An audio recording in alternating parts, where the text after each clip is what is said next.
I mean, everybody has to start somewhere, am I right? Welcome to All Talk, All USL, Talk USL, covering all the latest scores, news, and developments in the second highest division of the United States men's professional soccer system, the USL Championship.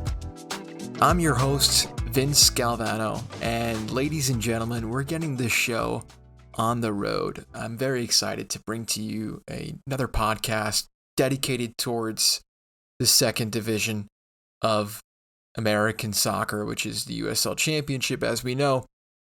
But more importantly, really having the chance to start a dialogue with everybody about soccer in this country, the country I was born and raised in. And in today's episode, it's going to be half of it will be about more myself. I'm not big into talking about myself, but I have to get used to it a little bit since now I'm doing this podcast.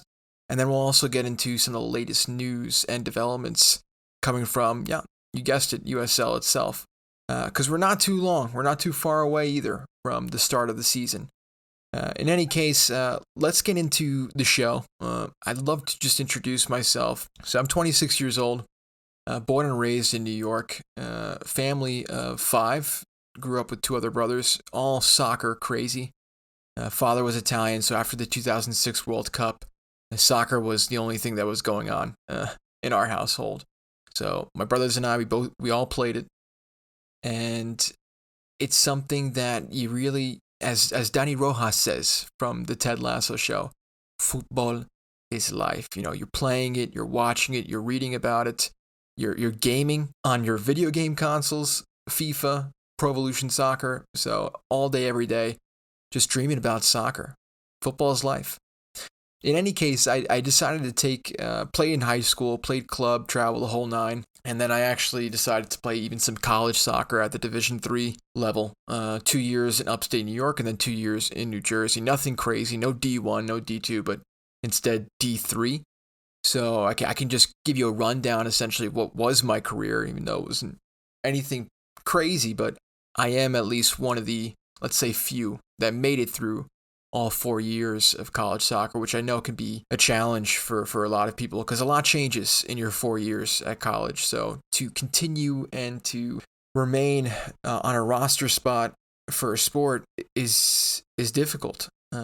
And it certainly was for me. And I actually had to change schools because of it just so I can keep that going. And actually, the only reason I decided to even play college soccer in the first place was when I was taking my SATs. And I just remember thinking, damn, this test sucks. And honestly, I think I just might have a better shot at getting into a school based upon my soccer skills, because I was quite good, as usually everyone is that decides to go play college soccer and gets recruited for it. Right? They're usually the high school stars that eventually go into a pool full of high school stars, and then they're just one of the bunch. But I was a decent player in high school. I attracted some attention from some schools nearby. Went on a couple of visits, got to understand a little bit the landscape of what could be a possibility in college sports, and I ended up at the State University of New York at Brockport, SUNY Brockport, playing in the SUNYACs at the time. And this was back in 2014-15, my first season for them. And I learned a lot. That's for sure. But more important, it was the first time at this university that I came into contact with a USL soccer player. And it came in my second year. So my first year, nothing really special. Getting acclimated at 18 years old, playing with 21-year-olds, 22-year-olds, 20-year-olds. My body wasn't fully developed yet. The game changed drastically, right? Speed, the physicality of it, the demand. And then you wrap it up into going from high school to college, moving away from home. It's a lot of things going out, but I didn't play that much. 6 appearances in my first year, and only 28 minutes played in total. So nothing crazy, but I did come on as a sub against Oswego in one game, which was quite, after having a string of solid practices. So anything's possible. You just kind of focus on yourself, and maybe you get the opportunity. Was definitely not expecting it. But 2016 rolls around, my second season there, and I actually had a coach at the time because 2 of the assistant coaches changed. So the head coach remained, but 2 assistant coaches came in, and one of them was called Sean Riley, and he had a career at Division 1, at Division 2 level. But at the time, in 2016, the reason he was up there was he was actually playing as a member of the professional soccer team, the Rochester Rhinos. And at the time, in 2016, the 2016 USL season, I have it here in front of me. It was actually 29 teams. And at this point, if you think back in 2016 USL, there was a lot of the reserve teams for the MLS that were playing in both conferences. Now, obviously, we have MLS Next Pro, so the reserve teams play there. And I'm not sure, was it even Division 3 at the time in terms of how it was looked? Yes, it was. So it was the 6th season of the USL, 2016. And it was sanctioned Division 3 by the United States Soccer Federation. And I actually got to watch my assistant coach play against Montreal Impact reserve team, which was pretty cool. So he only played one season with them, had 8 appearances, played 289 minutes, and scored 1 goal. So, hey, kudos to Sean. And he was really the second assistant coach that year. But I learned a lot from him, especially being on the reserve side of things within the college team. So anytime we did inter-squad scrimmages, he was usually our coach, handling our tactics. But it was fun even having the chance to practice with someone who was playing at such a high level, because you learned a lot. One thing in particular that I loved that he did was he would receive the ball and then he would point to where he would pass it, and then he would just pass it in a different direction. But he really sold it to the point that you thought he was going to pass there, but he decided to change directions. So it was pretty cool, and that was really my first interaction with a coach that was playing at a high level, really at the time. And he had some good advice as well. He said, listen, if you don't get picked for a team and you get called to the game and you're not playing, then you have to be accountable and you have to run for the time that you didn't play, because everyone else had 90 minutes or an hour running and you didn't. So if you're playing on a Saturday, you don't get any minutes, you better get up on a Sunday and run around the track for a couple miles, 3 miles, I think he said, at a decent pace, just so that you can stay ahead of the curve with everyone else, especially those that were playing. Did I take that advice? No. I was quite lazy. Anyway, 2016 rolled around, sophomore year, and instead of having 6 appearances, I had 10 appearances, but I also managed to get 1 start, which was good. Total minutes that season was 310, but we weren't that good compared to the 2015 season. A lot of seniors were gone, the change of staff, so it was also time for change. I missed being closer to home. I was 5.5 hours away. And I changed it to William Patterson University. And over there, that was interesting. Going from the SUNYX, traveling all across New York, playing against some solid teams, then going to New Jersey was a whole different ball game, a whole different mix of cultures. Playing with a lot of Hispanics, a lot of talented Peruvians, players from the Dominican Republic, which also make up a good, these nations also make a good chunk of what's being played at even the high levels of the top 3 divisions in professional soccer now. So playing with some really, really solid players there. In 2017, was pretty solid. I mean, I had 8 appearances and 2 starts, but I also strained my hamstring, which was unfortunate. So actually only 307 minutes in my 3rd season. But what was quite cool about playing at William Patterson is that, again, we had a player that was an alumni of the school, and at times he'd come and train with us, and actually in a preseason we'd play against the alumni. So this guy, when I was playing, this is 2017 at the time, his name was Matt Nigro, and he was playing for FC Motown, but he also had played 3rd division in Iceland, believe it or not. So having the chance to train with him and actually having the chance to play against some talented alumni for a preseason match, because in Division 3 soccer, at least in the 2 divisions I played, you're only allowed a certain amount of officially preseason matches, right? And you're allowed 3, I believe. And one of them was actually against the alumni of that school. And we got creamed 4-1. There were some really good players, and Matt Nigro was definitely one of them. Funnily enough, so he would go on to play for FC Motown in the NPSL, which is as we know, or maybe if you don't, the unofficial fourth division of United States soccer. And in 2018, he won the Golden Ball for the league, which is quite astonishing, especially when you consider that across the NPSL, in 2018 at the time there was 98 teams scattered throughout the United States in total. So to have the Golden Ball player in the season prior and play against him, you really got to see essentially what's the difference between a professional player versus maybe a player that plays semi-professional. I mean, foundation, everything, so quick on the ball, both feet, switching to play field, great shape. I don't think there was an ounce of fat on his body. Credit to him.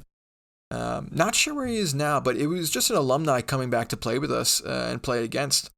But again, it's fun to rub shoulders with some really solid soccer players throughout my time, and including of which was a player I played against twice in my senior season, I believe, which was Joe Fala, who, if you don't know, played for Ramapo, a small school, obviously in the NJAX in the New Jersey division that I was playing in. But he played in 75 games as a college player from the years 2016, 2019, and that's a lot of games to play if you're a college player. He scored 47 goals and provided 17 assists in his Division III college soccer career. How was he so special? I mean, he was 2 meters tall, 6 foot 7 inches, as a forward position and mobile, could move. Very difficult player to play against, and he got signed in 2020 by the New York Red Bulls reserve team in a club combine, but at the time he was actually playing as a defender, so he moved from forward to defender when he went to the professional level. And he made his professional debut not shortly after in 2020, starting in a 1-0 loss against the Tampa Bay Rowdies, right? So that was astonishing, and he again was playing in the USL, even if it was just for a short stint, because I believe they released him in November later that year, so only a couple of months. But at the time, USL also had the New York Red Bulls reserve team that year in 2020. So that's just two more players to cover that I played against, and also wrap around, again, concluded my college career. And then another one I played with was Zach Perez, who I got the chance to play with a bunch because he was my actual teammate. Really one of the best left backs I've ever played with. I called him the Gazelle. He tore up the left flank. Was so reliable. There was times when I just was kind of stuck out in the field and I didn't know what to do with it, or coaches yelling, a lot of pressure. I'm like, I just got to give it to this guy because he'll somehow handle this. And in 2019, when we finished, we graduated the same year. In 2019, he actually signed for the Richmond Kickers of USL League One, which was pretty cool. He made 59 appearances in total for William Patterson University, the one I was playing at. And then I think now he's back to playing in the NPSL at FC Motown. I don't know. I don't think he played that much for Richmond Kickers. I'll have to reach out and ask him. But was definitely a player that you could say, yeah, this guy could go pro. So kudos to him for even getting that recognition. I hope he's well, obviously. And perhaps I'll reach out to him soon. Maybe even potential future guest on this podcast. So that was a couple. And the last one I have was someone I actually played against in high school when I was playing for a town in Rockland County, New York, just close to the Hudson River. I played against a kid called Johnny Dennis from Honduras as well as the United States. Tremendous player. Not too tall either, but foundations, everything. I played against him in my senior year. It was. And he had, I think, 31 goals that year in high school play, which is, it's like an average of 2 goals a game because you don't play that many games in high school. Season starts in September and then it's pretty much over at the end of October unless you go on November to play in the playoffs. But we played against him, and I was responsible for man marking him throughout the game. And we won the game 3-1. And it was one of the only times he actually didn't score a goal that season. In any case, he would go on to play for Columbia University. He would then go on to play for the New York Red Bulls U23, some stint with the Cosmos, And most recently, he was playing for New York City FC, the reserve team, and MLS Next Pro. In the 2022 season, in 18 games played, 15 games started, he got 14 goals, tied 4th in the league. That's pretty cool. So I've played with some really talented players, and it's always interesting at that level because you think, okay, me, yeah, I'm not the best college player here, that's for sure.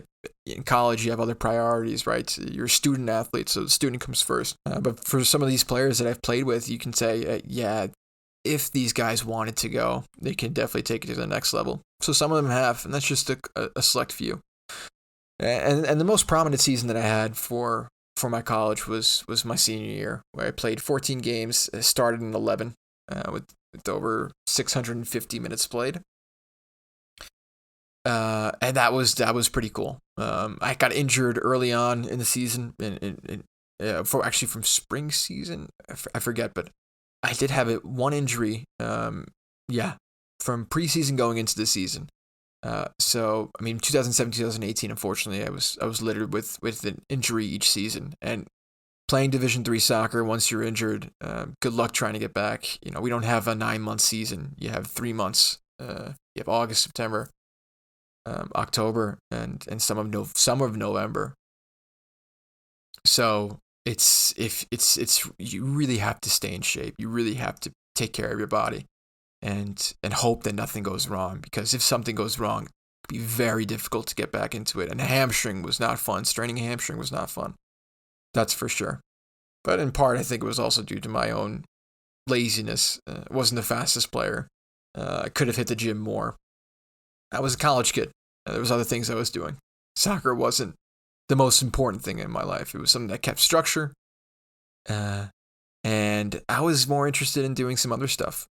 One of which was sports broadcasting, which is why I'm so happy to be starting this podcast, so I can talk to every one of you and share my love of the game, and talking about none other than the USL Championship. But I rubbed some shoulders with some pretty cool players. Anyway, enough about me. I do want to take the rest of this episode, a short episode, because testing things out here. It's the first episode. Let's get this show on the road. I mean, you have to start somewhere, as I said in the beginning of the show. And the start date, it's around the corner. We're starting now with TalkUSL, but we have some big news that needs to be covered prior to going into the season. Now, what can you expect from this show? Well, I said it already. Latest scores, news, developments. Consistency is key.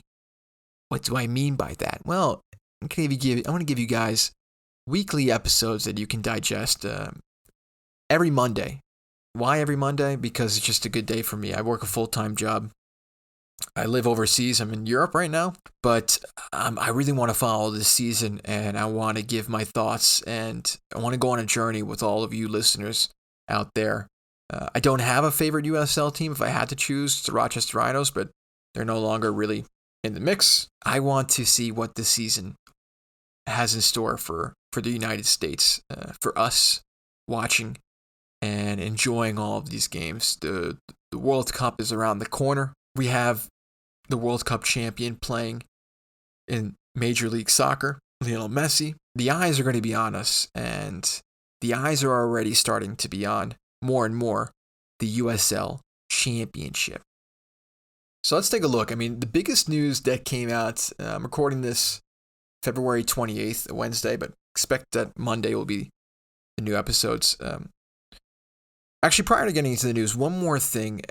So what we'll do in the future episodes, just so that you're aware, I'll choose a game over the weekend from the USL each week, and we'll have a nice match day spotlight, really in-depth analysis of kind of one game closely watched over the match day weekend. Probably will be a Friday game because it'll be easier for me to see over here in Europe. So once that's done, obviously I'll provide the biggest news from the USL, right? And we'll cover also other scores that are going on in the league. But at least we'll always have a nice recap after each match days over the weekends. And we can start on Monday fresh off the week with some thoughts on what had just transpired. And speaking of what had just transpired, some big news. here we go. Let's get into it. This is from the official USL newsletter called The Rondo. The recent version of this was published by Nicholas Murray. On Tuesday, i.e. yesterday, the 27th of February, the USL announced a multi-year renewal of its agreement with the worldwide leader in sports, and then set out on a national broadcast schedule. It's going to be bringing more eyes to the USL Championship as well as the USL League One in ways that have never been done before. Ready for prime time. You say worldwide leader in sports. What is this? It's 2 networks here. It's going to be ESPN and then CBS Sports. So it has already just decided to extend what has been the case already with ESPN, which is pretty cool. So that's coming back into the mix. Even it's been in the mix, but it's staying here. So ESPN will actually air more than 400 games from the USL Championship and League One combined on some of ESPN's linear channels, and then ESPN Plus. I imagine a lot of this will be ESPN Plus. But among some of the nationally televised contests is the rematch of the 2023 USL Championship final, which was from obviously Phoenix Rising and the Charleston Battery, and that will be on Saturday, June 22nd on ESPN2. But it just doesn't stop there. We have ESPN, but we also have CBS Sports. And this is a bit more interesting. So it will actually combine here for a record 35 nationally televised matches, which was nearly 4 times the total in 2023. And this includes a match on Big CBS, which is probably, CBS major network. So that'll be the first over-the-air network television broadcast in USL history, and that's going to take place on April 6th, and that'll be between Louisville and Indy 11, and that'll be 4 p.m. Eastern Time. In addition, they mentioned some other highlights here that will be featured on some of the major networks. Obviously, I mentioned Phoenix and Charleston on ESPN2. They'll have a Western Conference clash between Colorado Springs Switchbacks and Phoenix Rising on August 3rd, CBS and Paramount Plus. And then some USL League One matches, which actually includes, Richmond Kickers and Forward Madison FC on July 3rd. And then also Spokane Velocity FC against Union Omaha, September 4th. But we're not covering USL League One. Mainly on this show, we'll be doing USL Championship. And then 2024, the final will be on CBS and Paramount Plus, and then the 2024 USL League One final will be on the CBS Sports Network. So altogether, when combined with 30-plus local broadcast deals, the U.S. now is more widely available to soccer fans in the United States than ever before. And some of the marquee matchups that they mentioned go out to Phoenix Rising. So lucky them, right? You win the USL Championship. And next year, you have some big networks coming on, extending deals, some new networks coming into the fold. Since you're the champion, you're definitely going to be featured. That's for sure. So more about this CBS Sports deal. This from USLsoccer.com staff back on November 7th in 2023. So essentially what we can expect here is approximately 100 matches coming from CBS Sports. Matches on the CBS television network will also simulcast live on Paramount Plus, which is why they mentioned both of them, right? And so CBS Sports will also televise more than 20 USL matches on CBS Sports Network annually, and then 75 USL matches each season on CBS Sports Golazo Network, which is the 24/7 soccer streaming network available across multiple platforms, including, you guessed it, Paramount Plus. USL CEO Alec Papadakis had this to say about that deal. He said, CBS Sports has become a destination for soccer fans in America, and we are thrilled to bring to their platforms the unique soccer experience that only the USL provides. He would go on to say, this partnership is a clear indication of the USL's growth and impact on domestic soccer, providing us with more national TV exposure and platforms to tell stories about our players, clubs, and fans than ever before. So we're entering a new, exciting phase both on and off the field. and we look forward to working with CBS Sports over the next 4 years to take our leagues and our games to new heights. And that was the CEO there. And yeah, I mean, CBS Sports Golazo Network is quite big. As we know, Champions League is also on CBS Sports. It's on the up and up. And we know this. For those that follow the league, each year it just seems to be getting bigger and bigger. But with the World Cup around the corner, right? Messi playing in the MLS now. Soccer just consistently growing at a steady pace in the country of the United States. More eyes, more ears will be on the USL Championship. I want to conclude here just talking a little bit about the 2024 USL Championship season. So this will be the 14th season and the 7th season under the Division II sanctioning by the United States Soccer Federation.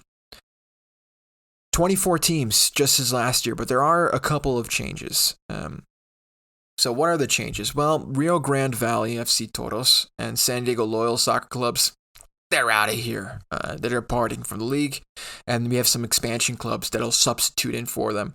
One of which is North Carolina FC, which is returning to the USL Championship from USL League One. So they have essentially decided to come back in the league, which I see. Yeah, here we go. This is from, again, USLchampionship.com. The newsletter states that North Carolina FC returns to the championship after exercising its option to move up from USL League One, where the club played 3 seasons, and obviously the most recent one with the 2023 title-winning campaign. So with North Carolina coming back into the mix, they'll play against Charleston Battery, and that'll be a nice rekindling of that rivalry. And that game is scheduled for, you guessed it, opening weekend.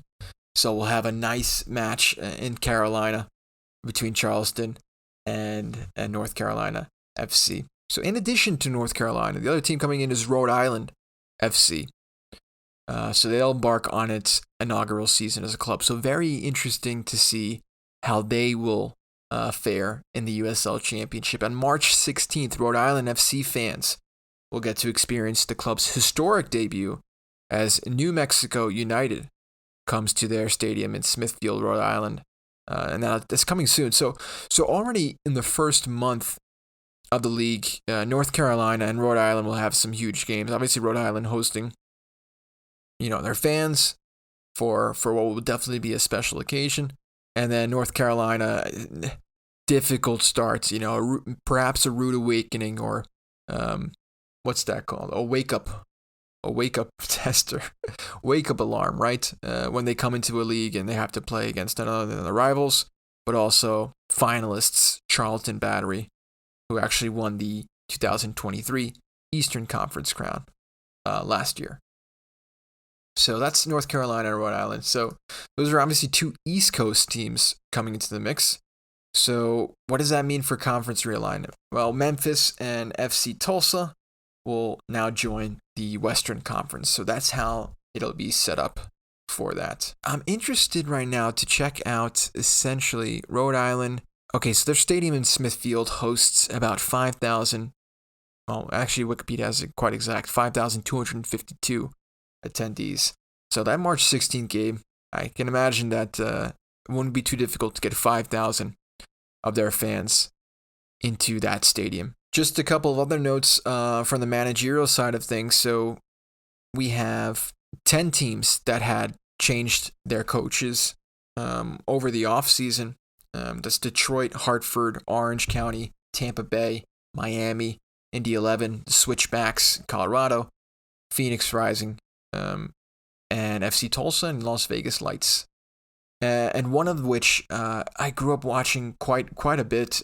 So Miami FC's new coach, Antonio Nocerino, was a player that I actually enjoyed watching when he was playing for AC Milan in the years of 2011, 2016. So when Milan won the Serie A back in 2011, he was part of that team. And then over the next 5 years, he would go to play 74 games for Milan with a couple of loan spells at other Italian teams as well as West Ham in England. So very interested to see, being Italian, to watch Nocerino back into the fold. We know that he also played in the MLS for Orlando City FC back in 2016, 2017. That's Orlando City SC, not FC. My mistake there. So he'll be coaching Miami. I'm very keen to see how he performs as the season gets underway. So Miami FC, and this is when it was funny, because when I first heard of Miami FC was when the Italian coach, or former player, we should say, Alessandro Nesta, who also played for AC Milan, albeit much more than Antonio Nocerino did. I remember hearing that he was coaching Miami FC when it first became a club back in 2016, 2017, back when it was playing in the NASL, right, the North American Soccer League. So it's their first time coming back to an Italian coach. In those it was 2 seasons he coached. Yeah, they actually finished first in 2017 in the spring and fall session for the North American Soccer League. So very curious to see how Miami performs with another Italian coach, another former AC Milan player coming to the mix in Antonio Nocerino. I can keep talking about this league. I really could. But I think it's time. Let's just wait and see what happens as March 9th rolls around. Maybe I'll record and go more into depth on another season preview on some of. I can filter out some more interesting story. Maybe we can talk a little bit about some interesting signings.